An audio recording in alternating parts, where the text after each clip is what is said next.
Everyone, welcome and welcome back to my channel.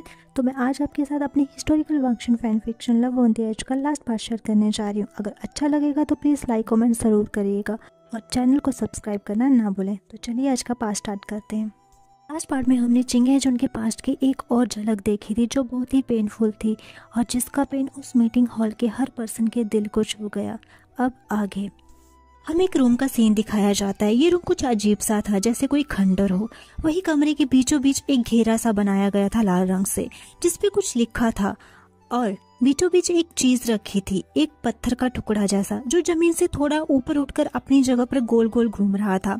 आसपास मशालें जली हुई थी रोशनी के लिए। तभी इस रूम में एक थप्पड़ की आवाज गूंज जाती है और जिसको थप्पड़ मारा गया था वो जिनमिन थी, जो थप्पड़ के फोर्स से नीचे गिर गई थी। तभी उसे थप्पड़ मारने वाली शख्स, जो कि लेडी लिन थी, कहती है, तुम यहाँ क्यों आई?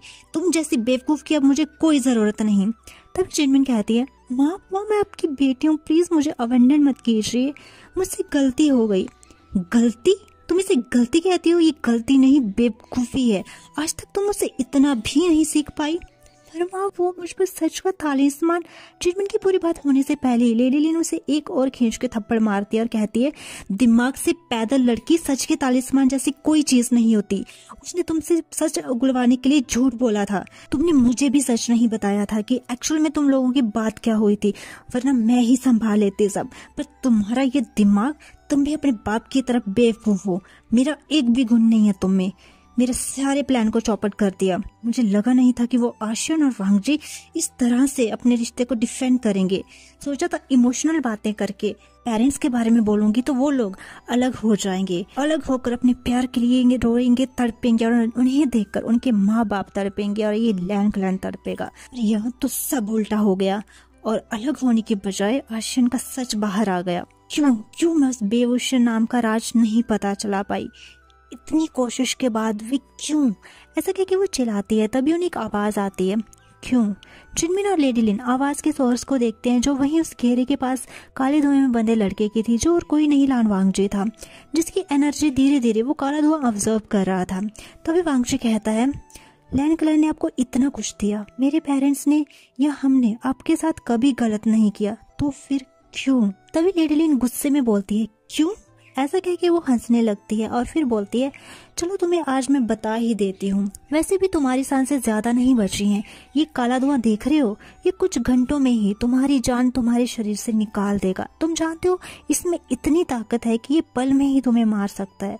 पर मैं तुम्हें तड़प तड़प कर मरता देखना चाहती हूँ और ये धुआं सिर्फ मेरी कमांड सुनता है, सिर्फ मेरी। तो चलो तुम्हारी मौत को मैं थोड़ा एंटरटेनिंग बनाती हूँ और मैं बताती हूँ कि क्यों मैं तुम दोनों को अलग करना चाहती थी, क्यों तुम्हारे माँ बाप को और इन क्लैन के लोगों को मैं तड़पते हुए देखना चाहती हूँ। तुम्हें पता है ये लोग वाउशेसेनर को डेमोनिक कल्टीवेटर होने के बावजूद भी इतना क्यों मानते हैं? क्योंकि उन्होंने उस भयानक वॉर में इस पूरे कल्टीवेशन वर्ल्ड की मदद करी थी और बाद में लैंड क्लैन की भी। ऐसे कह के वो उस समय के बारे में सोचने लगती है जब वो 5 साल की थी। उस समय कुछ डीमंस ने कल्टीवेशन वर्ल्ड पर हमला कर दिया था एक खतरनाक हथियार से, जो था यिन आयरन, काली शक्तियों का स्वामी। सारे क्लैंस के महान कल्टीवेटर्स, जिसमें फीमेल मेल सब थे, मिलकर भी इसका सामना नहीं कर पा रहे थे। उनको हराना नामुमकिन सा लग रहा था। तभी इन्हीं बीच लैनी और लिन के फादर की डेथ हो। लैंड क्लैन लीडर को बचाते बचाते ऐसा लग रहा था आज कल्टीवेशन वर्ल्ड खत्म ही हो जाएगा। लेकिन तभी उन्हें एक फ्लूट की आवाज सुनाई दी, जो कि उनकी लाइफ की सेवियर बन गई और उसे बजाने वाला और कोई नहीं, वाउशेसेनरन थी। वो कल्टीवेशन वर्ल्ड से दूर रहती थी। रीजन था उनकी फैमिली टू फैमिली चलती आ रही पावर, जो किसी एक बच्चे के पास जाती ही थी उसकी गोल्डन कोर के रूप में। और वो पावर और किसी की नहीं बल्कि स्टीजन टाइगर एमलेट की पावर से बनी होती थी और ये ब्लैक पावर बहुत शक्तिशाली थी, ये आयरन से भी। बस यही सोचकर कि ये डेमोनिक पावर है, शायद ये वर्ल्ड उसे ना अपनाए, तो वो इसमें ज्यादा इंटरफेयर नहीं करती थी, या ये कह लो कि वो अपनी फैमिली के साथ अपनी ही छोटे से वर्ल्ड में रहती थी। लेकिन आज यहाँ उसकी जरूरत थी और अपना फर्ज निभाते हुए उसने यहाँ आकर यिन आयरन को टुकड़ों में बांट दिया और कल्टीवेशन वर्ल्ड को बचाकर महान बन गई। जब यिन आयरन के टुकड़ों को नष्ट करने की बारी आई तो उन टुकड़ों को कलेक्ट कर रही डिसाइपल जो कि लेडी लिन की मदर थी, उन्होंने 2 टुकड़ों को छुपा लिया। बाद में सब ठीक हो गया। वाशर सैंडर अपनी छोटी सी दुनिया में वापस चली गई, सबके दिलों में अपनी एक रिस्पेक्टफुल छाप छोड़कर, और सब क्लैन्स खुद को संभालने के लिए लग गए। पर 1 साल के बाद पूरे क्लैन में फिर से एक मुसीबत आ गई। लोगों को अजीब सी बीमारी होने लग गई, या ये कह लो कि लोग पागल होने लग गए, मरने लग गए। उनकी शरीर की नसें काली होने लगी, आंखों की पुतलियां सफेद, और वो लोग अजीब अजीब सी हरकतें करने लग गए। कभी रोते, कभी हंसते और कभी इतना डर जाते जैसे उन्हें कुछ दिख रहा है और वो लोग उससे खुद को छुपा रहे हैं। लेन क्लैन लीडर बहुत परेशान थे, इसलिए एक बार फिर से उन्होंने वाशर सैंडर की हेल्प लेने की सोची और वाशर सैंडर ने उनकी हेल्प की भी और वजह और कल्प्रिट दोनों का पता कर लिया, जो कि लेडी लिन की मदर थी। जब उनसे पूछा गया तो उन्होंने बोला वो बस खुद को वाशर सैंडर जैसा बनाना चाहती थी ताकि अगली बार ऐसा कुछ भी हो, ऐसी कोई भी मुसीबत आए तो वो सबकी हेल्प कर सके। लेकिन एक्चुअल में वो अपने पति को जिंदा करना चाहती थी। उसने पुरानी किताबों में पढ़ा था कि काली शक्तियों से हम किसी को जिंदा भी कर सकते हैं, और इसी कोशिश के लिए उसने उन टुकड़ों को चुराया भी था। और इसके पीछे एक और मोटिव था जो था पावर। वो चाहती थी कि जैसा वाशर सैंडर के गुण गा रहे हैं लोग, उसके भी गाए। इसी चीज की वो उन्हें यहाँ ले आए क्योंकि वो पावर उनसे संभाली नहीं गई और क्लैन पर मुसीबत आ, जिस वजह से उन्हें मौत की सजा सुनाई गई, क्योंकि उनकी वजह से काफी बच्चे मर गए थे। वाशर सैंडर ने उस टुकड़े को भी नष्ट कर दिया, इस बात से अनजान कि टुकड़े वहाँ पर 2 थे, जिसमें से एक को वक्त रहते लेडी लिन ने छिपा दिया था, जिसका पता सिर्फ उसकी बेटी को था। लेडी लिन ने जाते जाते वो टुकड़ा अपनी बेटी को दिया ही, साथ में उसके मन में भी जहर घोल दिया और बदले के लिए भड़काया। उनकी लगाई ये आग वक्त के साथ साथ और बढ़ती गई, जब क्लैन के वो लोग जिनकी फैमिली को नुकसान हुआ था उनकी मदर की वजह से उससे नफरत करने लगी, जिसमें शुरू में लैनी भी थी, क्योंकि उसकी मदर भी लेडी लिन की मदर की गलती का शिकार हुई थी। लैनी के लिए क्लैन का प्यार और उसके लिए नफरत उस आग में घी का काम कर गई, और अपना सम्मान पाने के लिए उसने स्वीट केयरिंग पर्सन का मुखौटा लगाकर सबके दिल में अपनी जगह बनाना शुरू कर दिया, और वो आस्तीन में छिपा हुआ वो सांप बन गई जिसने पनाह देने वालों को ही डसना शुरू कर दिया, जिसकी शुरुआत उसने चिंग हेजुन को उस रात ड्रग करके किया। फिर लैनी को चिंग हेजुन के रूप में भेजना, डिसाइपल के थ्रू झूठ बुलवाकर, सब उसका प्लान था। वो 3 लोगों को दर्द में देखकर उसके दिल में सुकून मिल रहा था। बाप बेटे की दूरी, क्लैन का बिखरना, सब उसके दिल को ठंडक पहुंचा रहा था। उसने लैनी को भी इहान के खिलाफ भड़काना शुरू कर दिया, पर लैनी ने कभी भी उसकी बात पर गौर नहीं किया और वो खुद को ही गिल्टी मानती रही बिना किसी वजह के। हाँ, वो रोती थी, तड़पती भी थी, पर अपने प्यार को तड़पता देख वो जानती थी कि चिंग हेजुन की क्या हालत है, और वो खुद को गिल्टी मानती रही। पर लैन चिरैन ने इस बीच उसका बहुत साथ दिया, उसे समझा भी, क्योंकि लैन चिरैन उससे प्यार करता था और उसने जिस नज़र से लैनी को देखा था उसकी रूह तक को उसने पहचाना था, और वो जानता था कि वो कितनी प्योर है। लेकिन वो अपने भाई को भी गलत नहीं मानता था, वो उसे भी समझ सकता था, पर उसने लैनी को भी कभी नहीं छोड़ा और एक दिन उसका हाथ थामने को कहा, पर लैनी ने सिर्फ दोस्ती का हाथ बढ़ाया, और ये सब लेडी लिन ने चुपके से देख लिया। इसलिए वो लैन चिरैन के पीछे पड़ गई अपनी झूठी फीलिंग्स बताकर। बाद में शादी करना उसका प्लान था, क्योंकि वो यिन आयरन का टुकड़ा ज्यादा हरकत करने लग गया था, जिस वजह से कुछ देर के लिए क्लैन से बाहर रहना जरूरी था। इसलिए शादी कर ली और एक भोले वाले इंसान की जिंदगी को बर्बाद कर दिया। उस पर ब्लैक मैजिक करके उसे शराब की लत लगा दी और दुनिया की नजरों में उसे एक बुरा इंसान बना दिया।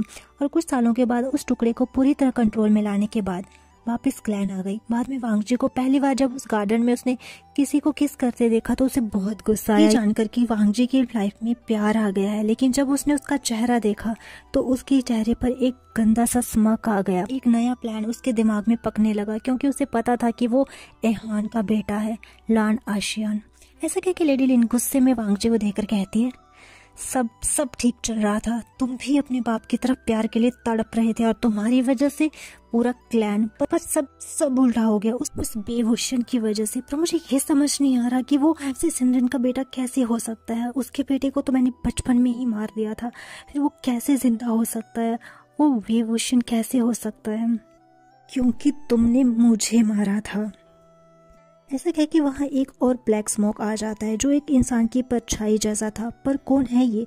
तभी लेडी लिन कहती है, कौन हो तुम, सामने आओ। इस पर वो परछाई कहती है, इतनी भी जल्दी क्या है, क्या ये नहीं जानना चाहोगे कि मैं यहाँ आया कैसे? इस पर लेडी लिन कहती है, कैसे आए तुम यहाँ? मैं लाया हूँ यहाँ पर इसे। ऐसा कह के वहाँ कोई एंटर करता है जिसने ब्लैक क्रॉप पहने हुए थे, एक हाई पोनीटेल बनाई हुई थी जिस पर लाल रंग की रिबन थी। तभी लेडी लिन कहती है, वे फुशन, हम भी यही हैं लेडी लिन। ऐसा कहते हुए वहाँ लैन शिचैन, लैन चरनचिंग हैं जुन, लान एहान और 2-3 लैंड सीनियर्स भी आ जाते हैं। उन्होंने सब सुन लिया था लेडी लिन की एक एक बात को। लेडी लिन उन्हें देखकर शॉक हो जाती है। तभी एक लैंड सीनियर कहते हैं, लेडी लिन आप ऐसे ही निकलेंगी, हमने सोचा नहीं था। तभी लिन जोर जोर से हंसने लगती है और कहती है, अच्छा हुआ नहीं सोचा, क्योंकि ये मेरे काम को और ज्यादा आसान बना रहा था। पर डैम, अब आप लोगों को सब पता चल गया। पर कोई बात नहीं, आज मैं तुम सबको यहीं मार दूंगी और फिर मैं पूरे क्लैन पर राज करूंगी और बाद में पूरे कल्टीवेशन वर्ल्ड पर। तभी लेडी लिन को हंसने की आवाज आती है जो कि विंग हंस रहा था। इस पर लेडी लिन गुस्से में कहती है, तुम हंस क्यों रहे हो? इस पर विंग कहता है, अरे आपने इतना अच्छा जोक मारा है, मैं हंसकर आपके जोक की रिस्पेक्ट कर रहा हूँ। तभी लेडी लिन स्मग करते हुए कहती है, हंस लो, जितना चाहे उतना हंसो, क्योंकि थोड़ी देर बाद तुम खून के आंसू रोगे। पता है क्यों? चलो मैं ही बता देती हूँ, अपने लवर की मौत पर कौन मारेगा मुझे? ऐसा कहकर वांगजी विंग के पास खड़ा हो जाता है। लेडी लिन हैरानी में पूछती है, तुम यहाँ कैसे? ऐसा कहकर वो उस घेरे को देखती है जहाँ अब कुछ भी नहीं था, ना वांगजी, ना काला धुआं और ना ही यिन आयरन का वो टुकड़ा। तभी विंग कहता है, क्या आप इसे ढूंढ रही हैं? लेडी लिन विंग को देखती है जिसके हाथ में वो टुकड़ा था। लेडी लिन गुस्से में कहती है, उसे मुझे दो, वो मेरा है। पर आप तो कह रही थी कि ये आपकी बात मानता है, तो लीजिए, मनवा लीजिए अपनी बात। लेडी लिन कुछ मंत्र सा पढ़ने लगती है। पर ये क्या, ये यिन आयरन उसके पास क्यों नहीं आ रहा? तभी विंग हंसते हुए कहता है, क्या हुआ, आपकी पावर काम नहीं कर रही? मेरी पावर देखना चाहेंगी आप? ऐसा करके विंग अपने हाथ के ऊपर हवा में लटके यिन आयरन के टुकड़े को हाथ में लेकर मुट्ठी बंद करता है और देखते ही देखते उसे क्रश कर देता है और वो टुकड़ा धुएं की तरह उड़ जाता है।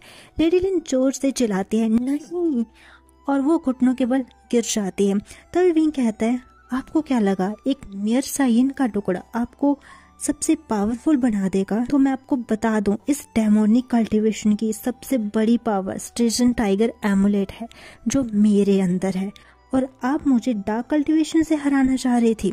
तभी वो कहती है, नहीं, ऐसा कैसे हो सकता है? कांगसे के बेटे को मैंने खुद मारा था, फिर तुम उसके बेटे कैसे हो सकते हो? क्योंकि आपने मुझे मारा था उस समय। फिर से वो परछाई बोलती है। सबकी नजरें उस परछाई पर थी। इस परछाई को देखकर एहान के दिल में कुछ अलग सा ही फील हो रहा था। तभी लिन कहती है, हो कौन तुम? उस परछाई से धुआं गायब होने लगता है और वहाँ एक 17 साल का लड़का खड़ा उन्हें दिखता है, जिसे सब देखकर हैरान हो जाते हैं क्योंकि ये लड़का एक नज़र में देखने में विंग जैसा था। अगर कोई गौर से देखे तो ये डिफरेंसेस पता चले। बचपन में लोग तो इन्हें ट्विन ही समझ लेते, जिसकी वजह थी इनकी मोम जो कि बिल्कुल एक जैसी थी। बस उन्हें अलग करता था तो कांगसे के लिप्स के नीचे का वो मोल जो विंग के लिप्स के नीचे भी है, जो आशियन से उसे अलग बनाता है। हाँ, वो परछाई आशियन की थी, जिसे एहान पहचान कर उसके पास अपनी आंसू भरी निगाहों से देखते हुए कहती है, आशियन मदर। तभी लिन कहती है, ऐसा कैसे हो सकता है? इस पर आशियन कहता है कि बुखार की वजह से विंग ने अपना ब्लैक रोब उतारकर उसे पहना दिया था।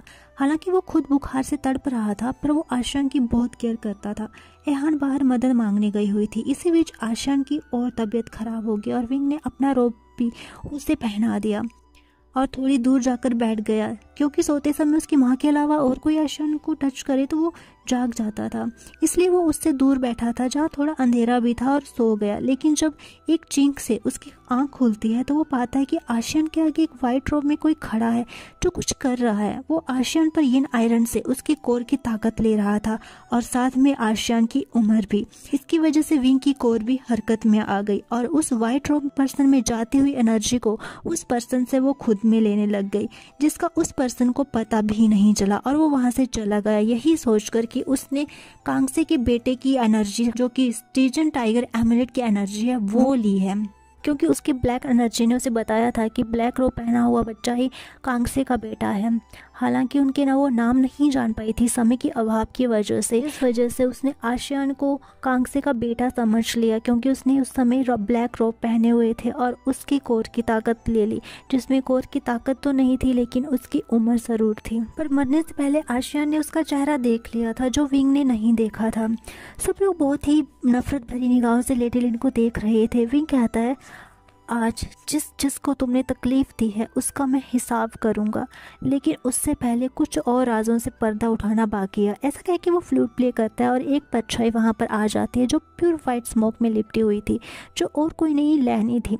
जब लोग लैनी को देखते हैं तो वो इमोशनल हो जाते हैं। फिर लैनी बताती है कि आशियान की मौत की वो जिम्मेदार नहीं है। वो खत लैनी को कभी मिला ही नहीं, उसे लेडी लिन ने रिसीव किया था और उस डिसाइपल को पैसे का लालच दिया था झूठ बोलने के लिए, और वो चीज़ उसे उस दिन के एक हफ्ते के बाद पता चली जब उसने लिन को उस डिसाइपल से बात करते सुना। वो डिसाइपल और पैसे मांग रहा था और लिन ने उस डिसाइपल को भी मार दिया। और जब लैनी ने उसे कन्फ्रंट किया और लैन चिरैन को बताने जा ही रही थी, लेकिन तभी लेडी लिन उस पर भी ब्लैक मैजिक से हमला करती है और अपने सारे गुनाह किसी अचीवमेंट की तरह उन्हें बताने लगती है, जिसमें चिंगहेजुन के मदर फादर की मौत भी थी, जिसे लिन ने ही मारा था एक ब्लैक मैजिक से बने पोशन से, जिसे वो थोड़ा थोड़ा रोज पीने पर इंसान इतना कमज़ोर हो जाता है कि कुछ सालों में ही उसकी मौत हो जाती है। और सेम पोशन ज़बरदस्ती उसने लैनी को एक साथ ही बहुत ज़्यादा पिला दिया, जिससे 1 घंटे में ही उसकी मौत भी हो गई। उस पोशन को कोई भी हीलर पकड़ नहीं सकता था और सबको लगा लैनी हार्ट अटैक से मर गई। पूरा सच जानकर सब बहुत हैरान थे, क्या बोले उन्हें समझ नहीं आ रहा था। पर चिंगहेजुन को पता था कि उसे क्या कहना है और वो घुटनों के बल बैठकर उस हद वाले इंसिडेंट पर उसके साथ बदतमीजी करने के लिए माफ़ी मांगते हैं। पर इस पर लैनी बोलती है कि इसकी ज़रूरत नहीं। वो समझ सकती है कि उस समय चिंगहेजुन पर क्या बीत रही थी। इसके बाद विंग लिन को अपने मैजिक से पनिश करता है। वो उसकी बॉडी में एक ऐसी ऊर्जा भेजता है जो उसे रोज इतना दर्द महसूस करवाएगी जैसे उसकी कोई चमड़ी निकाल रहा हो, और उसे लैन क्लैन के सीक्रेट जेल में बंद कर देते हैं तड़पने के लिए जब तक वो मर ना जाए। वांगजी, शिचैन, चिंगहेजुन और एहान को लैनी का सच उसने पिछली रात को ही बता दिया था, वांगजी की किडनैपिंग से पहले, जब आशियान की आत्मा ने लैनी की आत्मा से बात करने के लिए विंग को बोला और उसने बात भी की। बाकी जिनमिन को भी सजा मिली कुछ सालों के लिए कोल्ड केव में बंद रहकर क्लैन रूल को रिसाइड करने की। ऐसी सजा इसलिए क्योंकि उसकी वजह से ही वो लोग वहां आ पाए और वांगजी को बचा पाए। उस दिन मीटिंग के बाद दोनों माँ बेटी को सजा मिलती है इस तमाशे के लिए, पर उसकी माँ उसे छोड़कर वहां से गायब हो जाती है। पर विंग जिनमिन के फादर को क्लारुलस ले आते हैं जहाँ वो सब सच बता देता है। विंग अपने मैजिक से उसे ठीक भी कर देता है। जिनमिन का फादर उसे बताता है कि वो लिन की असली बेटी नहीं है, उसके माँ बाप को लिन ने मार दिया था, जो और कोई नहीं उसके बहन और जीजा थे। जिनमिन उनकी बहन की बेटी है। फिर जिनमिन उनका साथ देने का सोचती है और अपने साथ उन्हें वहां पर ले आती है। विंग आशियान और लैनी को मुक्ति दिलवा देता है जो लिन के ब्लैक मैजिक की वजह से अपनी ही कब्र में सालों से कैद थे। अब इस बात को 2 दिन हो गए थे और अभी वो लोग लैनी की खबर के आगे खड़े थे। आज लैनी की डेथ एनिवर्सरी थी, इसलिए सब वहाँ थे अपने दिल में कोई ना कोई गिल्ट लिए। जहाँ एक और लैन चिरैन सोचते हैं आज 15 साल के चिरैन को जब अपनी फीलिंग्स रियलाइज़ हुई लैनी के लिए, तो उसने उन फीलिंग्स को अपने दिल में दबा कर ना रखा होता और बयां कर दिया होता। तब नहीं सही तो तब ही सही जब चिंगहेजुन ने बोला कि वो लैनी की जिम्मेदारी नहीं ले सकते, बच्चे की ले सकते हैं क्योंकि वो लैनी से प्यार नहीं करते। उस समय अगर चिरैन ने आगे बढ़कर लैनी का हाथ थामा होता, उसकी जिम्मेदारी ली होती, तो आज सब कुछ अलग होता। लैनी चिंगहेजुन की खुशी के लिए उसका प्रपोजल स्वीकार कर लेती और लैन क्लैन को भी वो मनवा लेते, पर उन्होंने वो हिम्मत नहीं की जो उन्होंने लैनी की शादी के 2 साल बाद की। उसे ऐसे पेन में तड़पते देख उस समय उन्होंने रूल्स को ऊपर रखा, जिस वजह से उसने अपने प्यार को अंधेरों की दुनिया में डुबो दिया। हमारे बच्चों की किस्मत प्यार के मामले में बहुत अलग है, बहुत अच्छी है। हमारे बच्चे खुश हैं अपने प्यार के साथ। ऐसा सोचकर लैन चिरैन के फेस पर जिंदगी में पहली बार एक छोटी सी सही स्माइल आती है। लेकिन कि वहीं लैन एल्डर्स के दिल में भी गिर था कि काश उन्होंने चिंगहेजुन की बात मान ली होती और एक बार कोशिश की होती लैनी का हाथ किसी और के हाथ में देने की, तो शायद आज कुछ और ही मंजर होता। इतना दर्द जो जिन्होंने सहा उतना दर्द नहीं सहते। जहाँ ये लोग अपने अपने गिल्ट में थे, तो वहीं लैन शिचैन, यानले, लान वांगजी और विंग के कानों में लैनी के शब्द गूंज रहे थे। सच्चा प्यार बहुत किस्मत से मिलता है और अगर तुम लोगों को अपना प्यार मिल गया है तो अपने प्यार की कदर करना। वो मेरा है ऐसा सोचकर कभी फॉर ग्रांटेड मत लेना। अपने प्यार को सुनना, अपनी बात कहना और एक दूसरे का साथ कभी मत छोड़ना। और ट्रस्ट, रिस्पेक्ट एंड लव से अपने रिश्ते को हमेशा संजो कर रखना। अब हमें सीन शिफ्ट करके एक रूम का सीन दिखाया जाता है जहाँ लाउडली मॉर्निंग और ग्रोनिंग की आवाज़ें आ रही थी। तभी जो पर्सन मौन कर रहा था कहता है, लंजा बस करो, मॉर्निंग मीटिंग के लिए हम लेट हो जाएंगे। इस पर वांगजी विंग को कहता है, विंग सेड्यूस तुमने मुझे पहले किया था। इस पर विंग कहता है, मैंने कुछ नहीं किया, मैं तो चुपचाप सो रहा था। लेकिन हर मॉर्निंग की तरह तुम्हें मेरा सोता फिर सेड्यूसिंग लगता है और फिर मुझे भुगतना पड़ता है। इस पर वांगजी विंग के कान में कहता है, और तुम्हें ये पसंद भी आता है। इस पर विंग का फेस रेड हो जाता है और विंग कहता है, शेमलेस। इस पर वांगजी चकल करता है। विंग कहता है, लंजा तुम मुझसे बोर नहीं होते अपने इस एवरीडे मीन्स एवरीडे से?